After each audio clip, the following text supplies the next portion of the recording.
दत्तात्रेय भगवान कहते हैं मैंने पृथ्वी से क्या सीखा? धैर्य, सहनशीलता। पृथ्वी के समान सहनशील कोई नहीं है संसार में।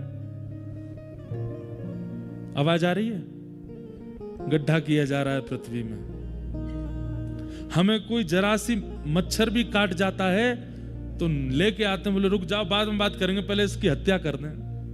लेके बैठे रहेंगे, जैसे ही आया मर गया। अब बताओ क्या कह रहे थे? काट रहा है हमको। ये पृथ्वी और ये पर्वत पता है क्या है? ये पर्वत पृथ्वी के मुखमंडल है, केश है। और हम लोग क्या नहीं करते इस पृथ्वी पर? कितना भार बनाते हैं, कितना भार धर देते हैं, कितने गड्ढे करते हैं, कितना कुछ नहीं करते इस पृथ्वी का, लेकिन सदैव सहनशील रहती है। सिंचन करते हैं, एक प्रकार से बोरिंग करना, उससे जल निकाल करके पीना, हम एक प्रकार से पृथ्वी का सिंचन ही तो कर रहे हैं। और खेतीबाड़ी करना एक स्वरूप होता था, लेकिन अब तो जबरदस्ती औषधियां डाल करके जबरदस्ती उपजाऊ बनाते हैं पृथ्वी को। एक प्रकार से कह दिया जाए तो जैसे बाल उड़ गए, अब जबरदस्ती डलवा रहे, वो क्या बोलते उसको, हेयर ट्रांसप्लांट करवा रहे हैं, सुई नोच नोच के। अब भाई शरीर है, शरीर अपनी गति से चलता है, आप भले ही उड़ गए हो, अब उसमें जबरदस्ती सुई डलवा, शरीर को तो पीड़ा होती है। और कई लोगों के शरीर की पीड़ा फिर वो दिखने लगती है, वहां तो बाल आ जाते हैं पर अन्य अंगों पर वो दिक्कतें प्रकट कर देता है।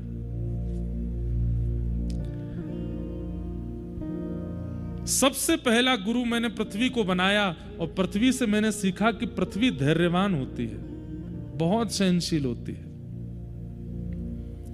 व्यक्ति को अगर अपने जीवन में परमानंद का अनुभव करना है तो सहनशील बन जाए। ये सब परमानंद की प्राप्ति के लिए बता रहे हैं, जो उद्धव की इच्छा है। सहनशील, धैर्य है पृथ्वी में, वो अपना धैर्य कभी नहीं तोड़ती, कैसी भी स्थिति। एक बात बताएं आपको, पृथ्वी को, चलिए ये तो बाहर की वस्तु हैं जिसको हम देख रहे हैं, सब लोग इधर देखिए ध्यान से। पृथ्वी को सबसे कम भार किसका लगता है? वैष्णवों का, जो चित्त से भगवत भजन करते हैं, दिन रात ठाकुर जी के स्मरण में रहते हैं, उन लोगों का भार बिल्कुल नहीं लगता पृथ्वी को। और पृथ्वी को सबसे ज्यादा भार किनका लगता है? विषयी और झूठे लोगों का। झूठे लोग जब झूठ बोलते हैं और अत्यंत झूठ बोल करके पृथ्वी पर विचरण करते हैं तो पृथ्वी की चीख निकलती है कि इसका भार मुझसे सहन नहीं हो रहा है, लेकिन फिर भी वो सहती है, सहनशील बनी रहती है। मैंने पृथ्वी से सीखा उसको सहनशील होना चाहिए। पृथ्वी का एक अंग है पर्वत, और मैंने पर्वतों से क्या सीखा? स्थिरता। चाहे जो हो जाए, पर्वत अपना स्थान नहीं बदलते, पर्वत यथावत रहते हैं। आज नरनारायण पर्वत हैं, करोड़ों वर्षों से यही हैं। आज कैलाश पर्वत है, करोड़ों वर्षों से वही हैं। पर्वत अपना स्थान परिवर्तन नहीं करते। दत्तात्रेय कहते हैं चाहे जितनी ऊंची स्थिति मिल जाए, चाहे जितनी गिरावट जीवन में आ जाए, अपने स्थान का, अपने स्वभाव का, अपनी स्थिति का परित्याग नहीं। सदा सम रहो, सदा दीन रहो। ये मैंने पर्वतों से सीखा, जो कि पृथ्वी का ही अंग। अभी पृथ्वी गुरु ही चल रहा है। स्थिरता मैंने सीखी।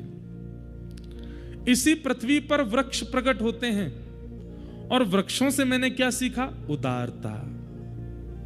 वो अपने लिए नहीं जीते, वृक्षों का जीवन सदा दूसरों के लिए होता है। पृथ्वी के पत्ते भी दूसरों के काम आते हैं, वृक्षों के पत्ते भी दूसरों के काम आते हैं, वृक्षों की छाया भी दूसरों के काम आती है, वृक्षों के फल भी दूसरों के काम आते हैं। वृक्ष की एक भी वस्तु ऐसी नहीं है जो वो अपने प्रयोग में धारण करता हो। सब कुछ दूसरों को दे देता है, और छांव, फल, सुगंधी पत्तों से जब हम ऊब जाएं तो वृक्ष अपने प्राण तक त्याग देता है हमें तपाने के लिए। मैंने वृक्षों से क्या सीखा? उदारता, परोपकार। तो परोपकार का गुण, स्थिरता का गुण और सहनशीलता का गुण, ये मैंने अपने प्रथम गुरु से सीखा, पृथ्वी। मैंने इनको गुरु बनाया। पृथ्वी का एक गुण और होता है, कितना भी गड्ढा कर दो और गड्ढा करके छोड़ दो, 5 साल बाद, 10 साल बाद, 20 साल बाद, 100 साल बाद गड्ढा अपने आप भर जाएगा। पृथ्वी अपने आप अपने रिक्त स्थान को भर देती है। ये मैंने पृथ्वी से सीखा। तो मेरी प्रथम गुरु कौन है? पृथ्वी। सबसे विशेष हमें क्या सीखना है? धैर्य।